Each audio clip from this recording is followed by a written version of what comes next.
Señor, gracias porque tú estás con nosotros, gracias porque tú estás en medio nuestro y gracias porque podemos venir a alabarte y a bendecirte y disfrutar de este privilegio de estar juntos. Y ahora pues nos presentamos delante de tu palabra para que tú nos hables, Señor, para que tú, que conoces nuestras vidas, podamos encontrar en ella ese agua fresca, Señor, podamos encontrar en ella ese alimento que necesitamos, el consuelo que a veces nos hace falta, las fuerzas si estamos débiles, Señor, y que sobre todo tú te glorifiques, Señor, que tú quedes en muy buen lugar y que tu nombre sea muy exaltado también por medio de la exposición de la palabra. Amén. Amén. Esta semana estaba paseando con Vega por un centro comercial y iba pues con ella, ¿no?, haciendo un poco de tiempo mientras Betsy salía del dentista. Y me encontré a una chica que está viviendo en Málaga, pero que hace años estaba en la iglesia de donde yo me crié, la iglesia de Gabá, y que estuvimos sirviendo durante un tiempo como líderes de jóvenes. Y Betsy en ese tiempo pues tuvo una buena relación con ella, se llevaba muy bien y tal, y cuando me la encontré me dijo, ostras, mira, qué casualidad, que justo esta mañana estaba pensando escribirle a tu mujer, pues para vernos, para tomar un café, pues ya aprovechando que estoy por aquí, pues hacerlo. Y yo no sé si esto os ha pasado alguna vez, que has pensado en alguien y de repente ese día o esa semana te lo encuentras y dices, ostras, qué casualidad. ¿Que os ha pasado alguna vez? ¿No? ¿No? Bueno, a mí me ha pasado alguna vez y conozco gente que sí que le ha pasado. Y cuando somos cristianos a veces decimos, esto es que el Señor me quiere, y nos montamos ahí también nuestras películas. Pero hay algo que pasa mucho más a menudo y que normalmente no prestamos atención, y es que pensamos en gente durante el día, durante la semana, a los que no nos acabamos encontrando, y esto pasa más a menudo que lo contrario. Y hoy vamos a seguir y vamos a hablar de un encuentro especial. Vamos a seguir con la serie de la vida de Abraham que titulamos Una aventura de fe hacia la amistad con Dios. Y vamos a ver, como digo, un encuentro que Abraham no esperaba que sucediese, pero que tenía mucha intención. Así que si queréis acompañarme, vamos a leer en Génesis capítulo 18, los versículos del 1 al 15.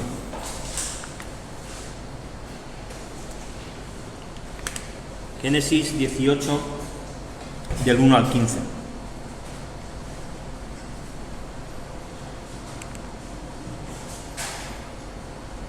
¿Sí, lo tenéis? Dice, después le apareció Jehová en el encinar de Mamre, estando él sentado a la puerta de su tienda en el calor del día, y alzó sus ojos y miró, y he aquí 3 varones que estaban junto a él, y cuando los vio salió corriendo de la puerta de su tienda a recibirlo, y se postró a tierra, y dijo, Señor, si ahora he hallado gracia ante tus ojos, te ruego que no pases de tu siervo, que se traiga ahora un poco de agua, y lavad vuestros pies, y recostaos debajo de un árbol, y traeré un bocado de pan, y sustentad vuestro corazón, y después pasaréis, pues por eso habéis pasado cerca de vuestro siervo. Y ellos dijeron, haz así como has dicho. Entonces Abraham se fue deprisa a la tienda a Sara, y le dijo, toma pronto 3 medidas de flor de harina, y amasa y haz panes cocidos debajo del rescoldo.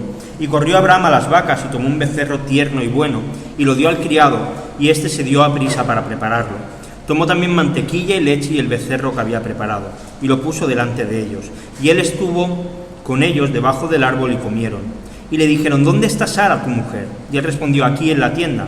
Entonces dijo, de cierto te digo, no, de cierto volveré a ti, y según el tiempo de la vida, he aquí que Sara, tu mujer, tendrá un hijo. Y Sara escuchaba a la puerta de la tienda, que estaba detrás de él. Y Abraham y Sara eran viejos, de edad avanzada, y a Sara le había cesado ya la costumbre de las mujeres. Se rió pues Sara entre sí, diciendo, después que envejecido tendré deleite, siendo también mi señor ya viejo. Entonces Jehová dijo a Abraham, ¿por qué se ha reído Sara, diciendo, será cierto que de dar a luz siendo ya vieja? ¿Hay para Dios alguna cosa difícil? Al tiempo señalado volveré a ti, y según el tiempo de la vida Sara tendrá un hijo. Entonces Sara negó, diciendo, no me reí, porque tuve miedo. Y él dijo, no es así, sino que te has reído. Amén. No sabemos cuánto tiempo ha pasado desde que Dios le dijo a Abraham que su descendencia va a venir por Sara y por un hijo que le iban a llamar Isaac. Y cuando Dios a Abraham le cambia el nombre por Abraham y a Sarai le cambia el nombre por Sara. Seguramente han pasado algunas semanas y ahora de repente vemos a un Abraham que creo que nos podemos sentir muy identificados con él. Era un día caluroso y buscó un árbol con una buena sombra para estar ahí sentado y estar pues al cobijo del calor. Y mientras él está en ese momento de descanso, de buscar pues un poco de tranquilidad, aparecen 3 hombres. Nosotros que conocemos el texto sabemos que Dios está entre estos tres hombres, pero Abraham no tenía ni idea de ello. Y, ¿sabéis? No sé si os pasa, pero a veces parece que pensamos que los encuentros con Dios tienen que suceder en la iglesia, que los encuentros con Dios tienen que suceder en un retiro, que los encuentros con Dios suceden cuando oramos o cuando leemos la Biblia en casa, y está claro que esos momentos son como idóneos para que nos encontremos con Dios de una manera especial, porque estamos como predispuestos a hacerlo. Yo entiendo que todos los que venimos a la iglesia lo hacemos pensando en que nos vamos a encontrar con el Señor. Cuando vamos a un retiro y nos apartamos unos días, lo hacemos pensando en encontrarnos con el Señor. Cuando leemos y oramos, estamos esperando en casa encontrarnos con el Señor. Pero, ¿sabéis cuál es la diferencia que yo veo entre Abraham y nosotros? Que Abraham estaba sin hacer nada. Abraham simplemente estaba sentado debajo de un árbol, aprovechando y disfrutando de la sombra. ¿Cuándo fue la última vez que te quedaste sentado sin hacer nada? Sin ver la tele, sin leer un libro, sin tener el móvil. Yo no me acuerdo cuándo fue la última vez. No me acuerdo cuándo fue la última vez que desaproveché el tiempo. Y ¿sabes algo? A veces Dios, en medio de nuestro aburrimiento, aparece. A veces Dios habla en nuestro corazón cuando nuestra mente y nuestros oídos dejan de escuchar cosas y están simplemente esperando a que Dios aparezca. Simplemente no estamos haciendo nada, cuando nuestra cabeza se libera de todos los pensamientos, cuando dejamos de alimentarlo con todo lo que lo alimentamos cada día: televisión, móvil, personas, conversaciones. Cuando dejamos eso, dejamos nuestra cabeza libre para que Dios también nos pueda hablar.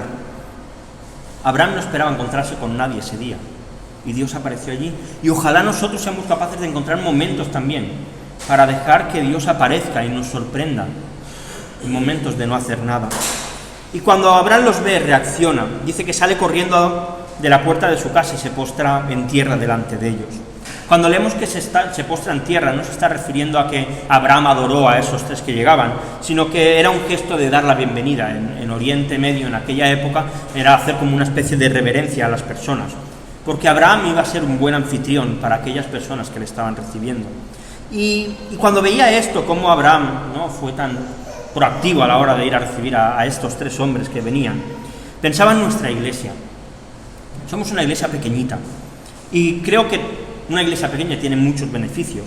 El más fácil, y creo que en esta iglesia además se ve, es potenciar los dones que tenemos. Es más fácil ver cuáles son nuestras cualidades y que los pastores o los líderes la potencien.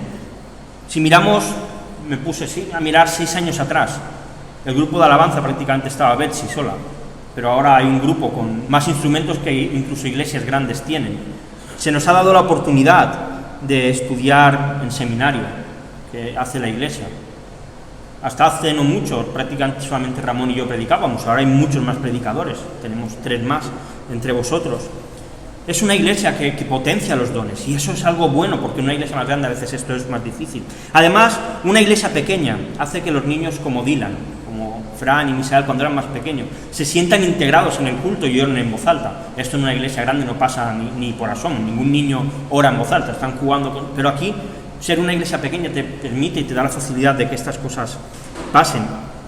Tenemos cosas muy buenas, pero creo que hay una cosa en la que flojeamos.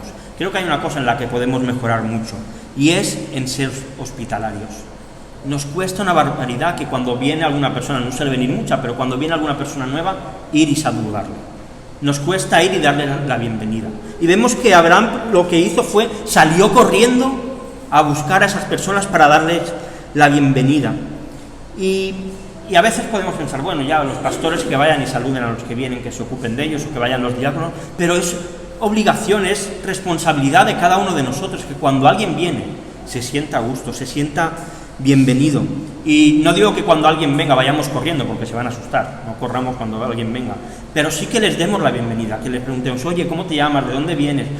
4 cosas, pero que el que llegue no se sienta como que llega a un sitio donde no es aceptado, sino todo lo contrario. Y creo que tenemos muchas cosas buenas, pero en esto es un punto en el que mejorar, y que Abraham nos enseña cuál es la manera de hacerlo. Pero Abraham no solamente les dio una recepción adecuada, sino que quiso darles un trato, yo considero, honroso. Lo primero que les dijo, oye, mira, si he hallado gracia delante de vosotros, no os vayáis, quedaros. Voy a traeros un poco de agua para lavaros los pies, y además, quedaos aquí recostados en el árbol y yo os voy a traer comida. En aquel tiempo era muy habitual que cuando un extranjero aparecía por la casa de alguien, lo primero que se le hacía era darle un poquito de líquido para el calor, para que se hidrataran, y además se le lavaba los pies. Y esto es normal, porque como andaban con sandalias por el desierto, por terrenos pues muy arenosos, pues se ensuciaban de polvo, y al lavarlo pues se les dejaba cómodo.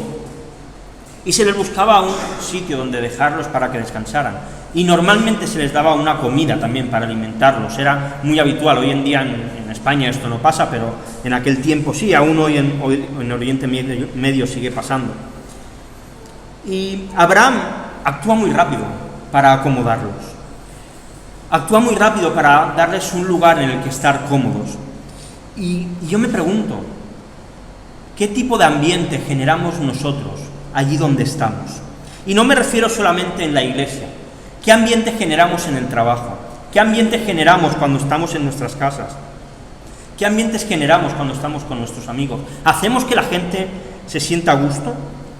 ¿Cómo se siente la gente cuando nosotros estamos cerca? Porque mira, es incompatible decir que somos cristianos y a la vez ser siempre negativos. Es incompatible decir que somos cristianos y siempre ver las cosas de manera mala o estar siempre criticando. No podemos ser cristianos y estar siempre enfadados o siempre decaídos. Porque si realmente hemos conocido a Jesús, y yo creo que todos los que estamos aquí lo hemos conocido, si realmente nuestra fe está puesta en Él, tenemos unas buenas noticias que retransmitir. Y no puede ser que alguien que tiene buenas noticias esté siempre enfadado. No puede ser que alguien que tiene buenas noticias siempre sea una persona negativa. No puede ser que alguien que tiene buenas noticias que dar y que las ha entendido y que las ha experimentado genere un ambiente de negatividad y de tristeza. Porque nuestra esperanza es positiva. ¿Cuánto nos ha hecho Cristo bien para nosotros, verdad? Entonces no podemos ser personas que generen un ambiente tóxico, un ambiente negativo. Nosotros no tenemos que ser aquellos que crean conflictos, sino todo lo contrario. Cuando estamos en un sitio donde hay un conflicto, nosotros estamos llamados a ser pacificadores, personas que hacen que los otros se lleven bien. Nosotros no tenemos que ser las personas que crean tensión allí donde estamos, sino todo lo contrario. Cuando hay una tensión, ser capaz de destensionar la situación para que todos podamos estar correctamente bien. Tenemos que ser personas que la gente quiera estar con nosotros, que la gente se sienta a gusto trabajando, que la gente se sienta a gusto estudiando, que en nuestra casa nuestro marido, nuestra mujer, nuestros hijos quieran estar con nosotros porque se sienten a gusto. Y esto solamente se puede conseguir reflejando el carácter de Cristo. La gente iba a Cristo y quería estar con Él porque Él daba buen rollo. Incluso cuando confrontaba con el pecado, Jesús siempre lo hacía con una manera amorosa. Y creo que Dios nos llama a nosotros a hacerlo de la misma manera. Abraham generó un ambiente de hospitalidad y un ambiente de un trato honroso a las personas que llegaron. Y creo que Dios nos llama a que cada uno de nosotros hagamos lo mismo en nuestro día a día. Y entonces Abraham, después de esto, se pone manos a la obra. Dice que va a la tienda de Sara y dice: Sara, coge un poquito de harina, amásala, crea unos panes, después va corriendo a donde tiene las vacas, coge un buen becerro, lo prepara, se lo da al siervo para que lo cocine, coge mantequilla, coge leche y después lo pone todo delante de ellos para empezar a comer todos juntos. La verdad es que yo leo todo lo que Abraham hizo y me canso solo de pensarlo. Se puso tan nervioso de repente a hacer tantas cosas y me llama mucho la atención porque Abraham podría haber ido a su tienda y decirle: oye Sara, ¿qué tenemos aquí para sacar un tentempié? Un poquito de queso, le sacamos un trocito de fuete, unas olivas y que se vayan rápido.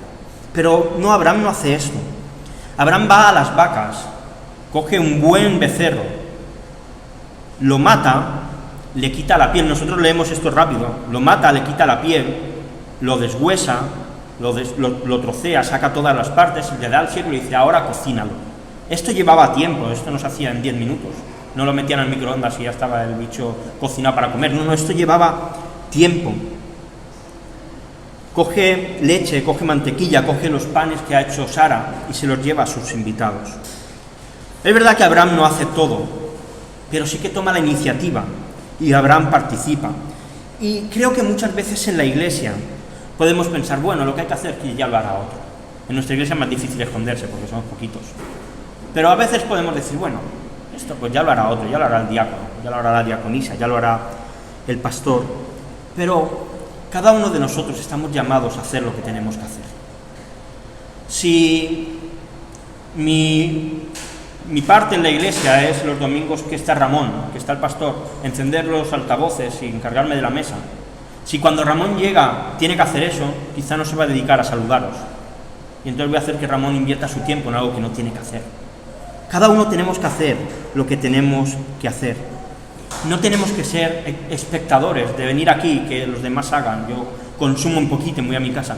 Dios nos llama a involucrarnos, como estamos haciendo. Y todo siempre tiene que ser hecho de la mejor manera posible. Abraham no sacó cualquier cosa para sus invitados, le llevó una buena comida. Y cada uno de nosotros tenemos que hacer las cosas con la mayor excelencia que podamos, porque lo estamos haciendo para el Señor. Si hasta aquí hemos visto el encuentro entre Abraham y estos tres visitantes, y ya se han sentado a comer, están bien tranquilos, vamos a ver ahora el encuentro que estos visitantes tienen con Sara, aunque no de una manera directa, pero sí que se encuentran con ella. Y empieza en el versículo 9, en una conversación que están teniendo Abraham y ellos, y le dijeron: ¿dónde está Sara tu mujer? Y él respondió: aquí en la tienda. Parece una pregunta normal, ¿verdad? Bueno, ¿dónde está tu mujer, Abraham? ¿Dónde está metida? No parece que haya nada raro. Pero esta pregunta hace que Abraham se ponga en alerta. Sara solamente era Sara para Dios, para Abraham y para Sara. Nadie más sabía que Sara se llamaba Sarai. Si esto se hubiesen preguntado por Sarai, le podrían haber llegado noticias de otro sitio, quizá de Lot, no sabemos de dónde, pero pregunta por Sara. Quizá hay gente en la casa de Abraham que sabía que se llamaba Sara, pero nadie fuera de su territorio sabía que Sarai ahora se llama Sara. Abraham se da cuenta que los visitantes que vienen no son cualquiera, son gente que viene de parte de Dios, que conocen los detalles ocultos de su familia, que solamente Dios, Abraham y Sara lo conocen. Y ellos lo revelan, ellos hacen esta pregunta para que Abraham se dé cuenta que quien tiene delante suyo no son cualquier persona. Luego por el siguiente capítulo sabemos que eran ángeles. Pero Abraham se da cuenta de algo, Dios se está acercando a ellos. Dios había hablado varias veces con Abraham, Dios había mostrado cuál era la promesa que él iba a hacer, pero esta es la primera vez que Dios manda emisarios reales que Abraham puede ver y que puede tocar delante suyo.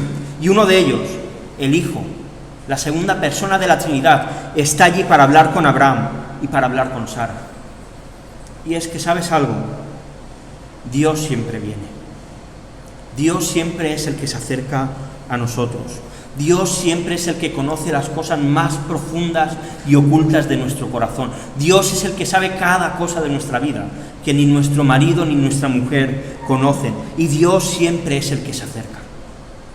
Dios es el que viene a buscarnos siempre. Y esto es maravilloso. Dios siempre toma la iniciativa. Da igual lo lejos que nosotros estemos, Dios siempre toma la iniciativa. Y el mensaje que traen estos emisarios del cielo es tremendo. Dice: entonces dijo: de cierto volveré a ti, y según el tiempo de la vida, he aquí que Sara tu mujer tendrá un hijo. Y Sara escuchaba a la puerta de la tienda que estaba detrás de él. Yo he titulado aquí a Sara la chafardera. Abraham estaba con sus invitados y Sara escuchando detrás de la puerta a ver si se enteraba un poco de qué iba la cosa. Dios le había dado muchas esperanzas hasta ahora a Abraham de que iba a tener un hijo.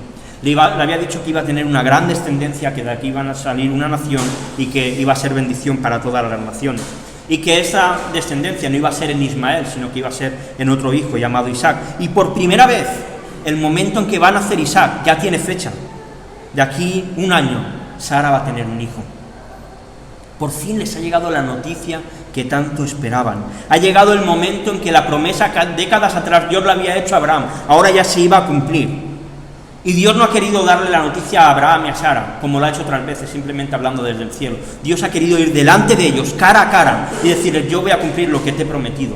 Sara de aquí un año va a tener un hijo. Y ¿sabes algo? La promesa que Dios nos ha hecho a nosotros de que somos sus hijos, también tuvo que venir su propio hijo a traerle. Para que Dios pudiese llamarnos a nosotros hijos de Dios, el Hijo, la segunda persona de la Trinidad, tenía que venir a la tierra para traerla cara a cara. Tuvo que venir en carne y hueso para decirnos que la promesa de Dios podía ser real gracias a Él, que Él era la solución que nosotros necesitábamos para volver a acercarnos a Dios. Y es que Jesús siempre trae buenas noticias. Jesús siempre trae buenas noticias. Podemos acercarnos a Él porque Él nos trae buenas noticias. Y porque lo que Dios ha prometido es que por medio de Jesús nosotros tenemos herencia. Que por medio de Jesús nosotros podemos ir al trono de la gracia. Que por medio de Jesús podemos encontrar consuelo. Que por medio de Jesús encontramos la salida de las tentaciones. Que por medio de Jesús encontramos un amor como nunca lo vamos a experimentar.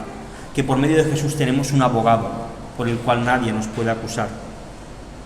Y todo por lo que Cristo consiguió en la cruz por nosotros. Jesús vino a la tierra para darnos buenas noticias. Y el texto nos recuerda algo muy obvio, pero por si alguno se lo ha olvidado. El versículo 11 y 12 dice: Abraham y Sara eran viejos, de edad avanzada, y a Sara le había cesado ya la costumbre de las mujeres. Se rió pues Sara entre sí, diciendo: después que envejecido tendré deleite, siendo también mi señor ya viejo. Sara tenía ya la menopausia. Su cuerpo ya no generaba óvulos. Seguramente los espermatozoides de Abraham ya no tendrían mucha potencia ni serían muy listos. Así que un espermatozoide de Abraham fecundara un óvulo que no existía dentro de Sara era bastante complicado. Y Sara reacciona de la misma manera que reaccionó Abraham cuando Dios le dijo que iba a tener un hijo.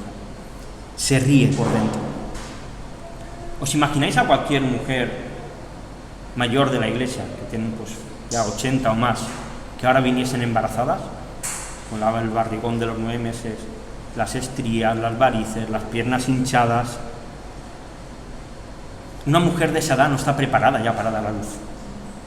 Su cuerpo ya no está preparado. Sus fuerzas ya no están preparadas para esas horas de angustia que va a tener hasta que expulse al bebé. Sara, solamente de pensarlo, le dio la risa. Dijo: a ver, soy una mujer de casi 100 años. Yo ya no puedo pasar por todo esto. Pero la risilla de Sara, que estaba detrás de la puerta, que nadie estaba viendo, Sara estaba sola, no pasó desapercibida. Mirad versículo 13 y 14. Entonces Jehová dijo a Abraham: ¿por qué se ha reído Sara diciendo: ¿será cierto que de dar a luz siendo ya vieja? ¿Hay para Dios alguna cosa difícil? Al tiempo señalado volveré a ti, y según el tiempo de la vida Sara tendrá un hijo. Abraham ya sabe quién tiene delante de él. Abraham ahora ya se ha dado cuenta que quien está allí delante suyo es Dios, que es el Hijo de Dios. Es lo que se conoce, y alguna vez lo hemos explicado, como una teofanía. En el Antiguo Testamento, cuando se habla del ángel del Señor, se está refiriendo a Jesús antes de su nacimiento, antes de su encarnación, que aparece de una manera física y corpórea para traer un mensaje, para traer pues alguna instrucción. Y el Hijo de Dios muestra su indignación delante de Sara por su falta de fe. Pero, ¿sabéis? Si yo fuese Jesús, si yo fuese el Hijo en este momento, diría: ¿te has reído? Ahora te quedas sin hijo. ¿Te ha faltado fe? Ahora ya no lo vas a tener. Pero no hace esto. Responde con una pregunta: ¿hay para Dios alguna cosa difícil?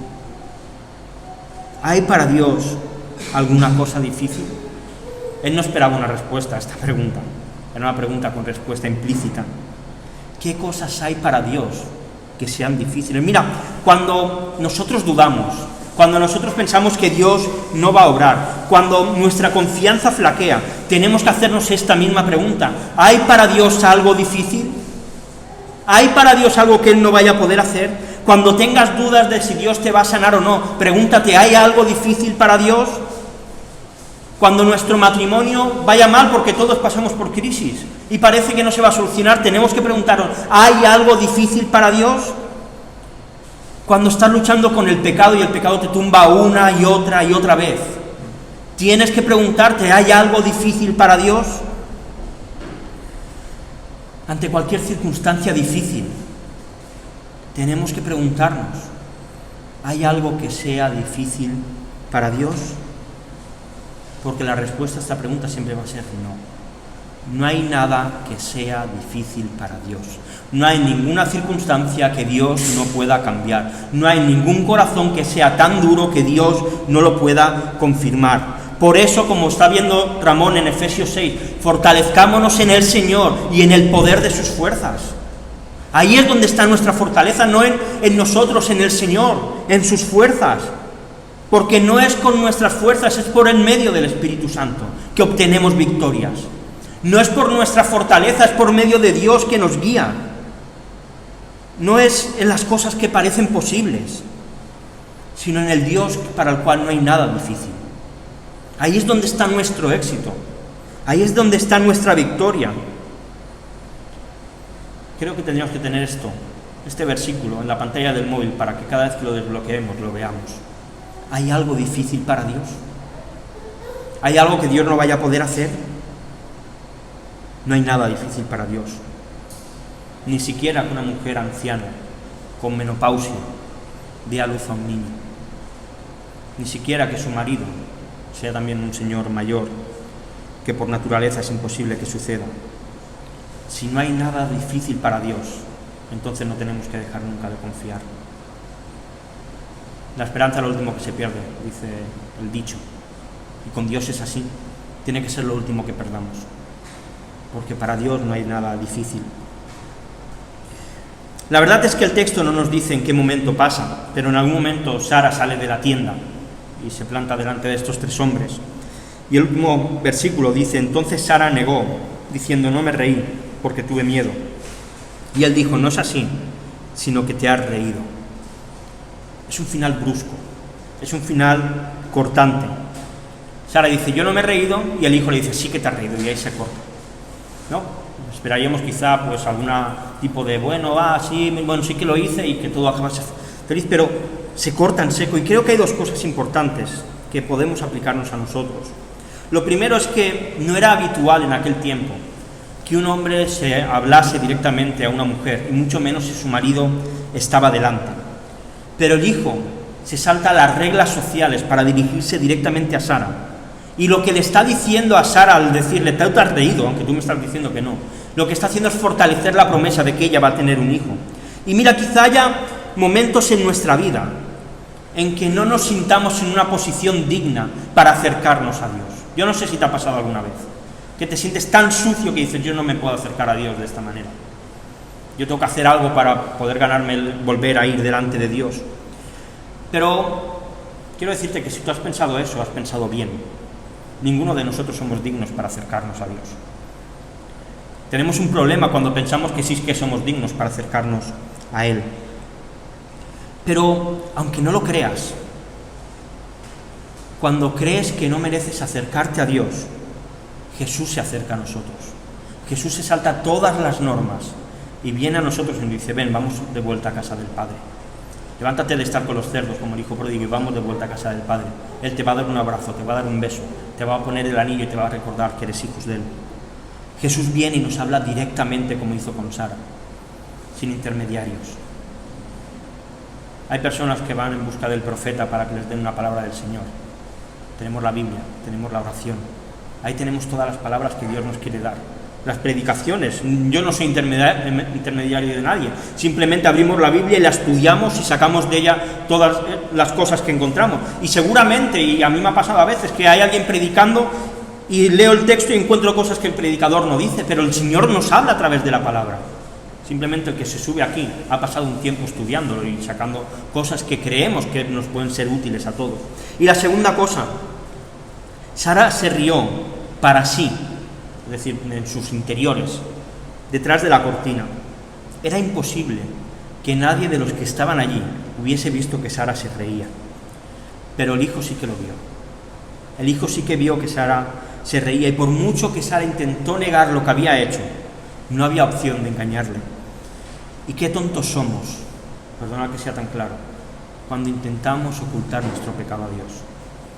Qué tontos somos cuando vamos a Dios con excusas de: es que este me hizo, entonces...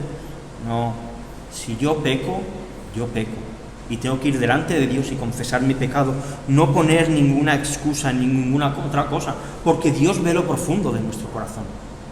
No hay lugar donde podamos escapar de Dios. Como dice el salmista: si me fuese al lugar más alto, allí estás tú. Y si me fuese a las profundidades del mar, allí estará tu espíritu. No hay lugar donde podamos escaparnos. Y es que Dios no está buscando a hombres y mujeres perfectos. Y entonces dice: esta raza de superhéroes me los quedo para mi obra. No, Dios busca personas normales y corrientes que amen la santidad, personas normales y corrientes que cuando pecan vayan arrepentidos y que acepten el perdón de Cristo. Dios busca personas con corazones transparentes y que cuando alguien viene y nos dice, oye, esto que has hecho está mal, en vez de decir, no, esto yo no lo he hecho, decimos, es verdad, me he equivocado, Señor, perdóname por lo que he hecho. Ojalá seamos personas transparentes delante de Dios, porque no hay nada que podamos ocultar. Acabo ya. Este fue un encuentro inesperado para Abraham, pero la noticia que trajo fue una noticia espectacular. Nosotros, como sabéis, estuvimos 5 años buscando tener un bebé, y cuando apareció ese test con el embarazo fue una noticia espectacular. ¿Cuántos años habían estado Abraham y Sara esperando el momento en que la promesa de Dios se cumpliese? Que Dios le iba a dar una gran nación, que iba a ser bendición a otras naciones. Pero durante su vida, Abraham y Sara veían que el tiempo pasaba, que se hacían viejos. Yo no me puedo imaginar el momento en que Sara vio que dejaba de venirle la regla y dijo, ahora ya no hay nada que hacer. Mientras tenía la menstruación, el embarazo era posible, ahora ya no hay nada que hacer. Parecía que Dios se había olvidado de su promesa. Pero el Hijo aparece allí, delante de ellos, y lo hace para traer buenas noticias. De aquí 1 año, Sara, vas a ser madre. Abraham, de aquí 1 año, la promesa que te he dicho se va a cumplir. Y esto siempre es una gran y buena noticia. Encontrarnos con Jesús es lo mejor que nos puede pasar hoy.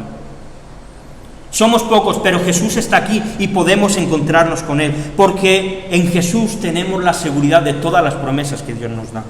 Encontrarnos con Jesús no asegura que nuestros problemas van a ser resueltos. Muchos nos van a acompañar durante toda nuestra vida, pero sí que asegura que con Él vamos a tener toda la fortaleza que necesitamos para aguantarlos. Porque Jesús es sinónimo de buenas noticias. Jesús es sinónimo de que las cosas van a ir bien. Y mira, vivimos en un mundo en el que hacen falta buenas noticias. Vivimos en un mundo en que hacen falta buenas noticias. Y hemos sido llamados a llevar buenas noticias a la gente que nos rodea. Yo no sé cómo estás hoy. Os veo buena cara, pero yo no sé cómo está tu corazón. Y quizá necesites buenas noticias. Si necesitas buenas noticias, busca a Jesús esta mañana.